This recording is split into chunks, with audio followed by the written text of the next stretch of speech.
qui m'a nourri pour ce projet, c'est que au cours de ma vie, je trouve qu'il y a beaucoup de sollicitations. On est comme dans un environnement, une culture où le côté social, sympathique de l'alcool a comme une grande importance. Comme il y a beaucoup de sollicitations, je trouve parfois le regard sur ces gens injuste. Mais putain, c'est où? On a rendez-vous chez mes parents dans 1 heure. Avant, c'était que de la vodka. Et puis, histoire de se donner un peu meilleure conscience, parce qu'on cherche tous les prétextes, bien évidemment, je m'étais mis exclusivement à la bière. Vous voulez les quantités?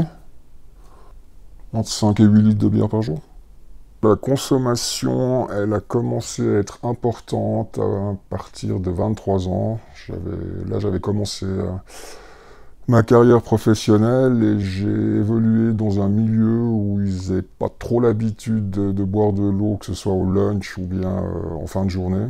J'avais la chance que ma compagne à l'époque, elle voyait très bien que je partais un petit peu à la dérive et elle m'a présenté à une de ses connaissances qui était un ancien alcoolique, qui m'a expliqué que c'était pas une tare, c'était pas un vice, que c'était une maladie qui pouvait se déclarer ou pas.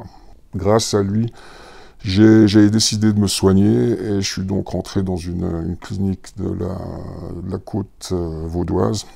C'est une lumière rouge qui s'est allumée en fait, en disant attention, stop, là il commence à y avoir des problèmes. Alors blackout bien évidemment, quelques excès de violence aussi, ça c'est une des choses les pires. J'ai bien évidemment eu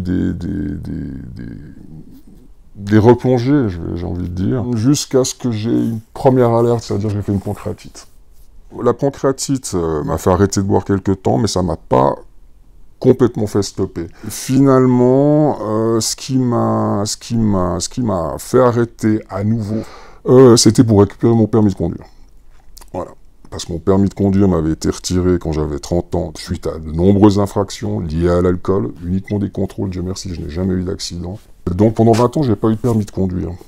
Et le jour où j'ai voulu le repasser, bien évidemment que le service des autos m'a mis des conditions. Le but,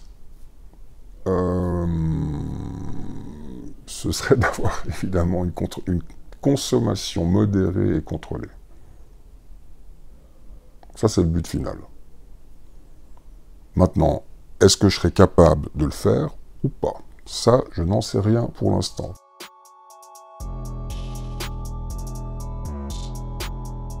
On a tendance à consommer un peu comme ses proches, hein. On consomme un peu comme les copains. Dans ce sens-là, de dire que c'est de l'alcoolisme social, oui, tout le monde consomme, quand on sort, oui, il y a de l'alcool partout, hein. C'est une drogue légale, bon marché, disponible, mais n'empêche que tout le monde ne développe pas une dépendance à l'alcool.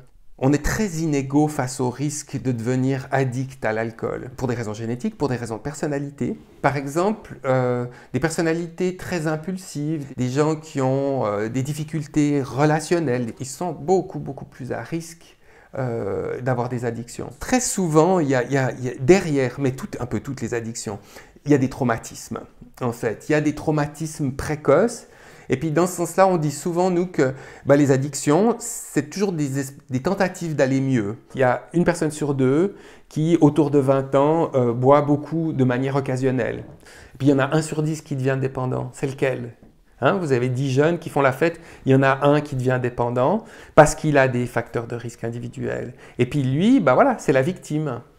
Mais c'est un risque que la société est d'accord de prendre. Parce que les 9 autres, ils vont pas renoncer. Et puis, ils n'aiment pas trop qu'on limite ou qu'on restreigne l'accès.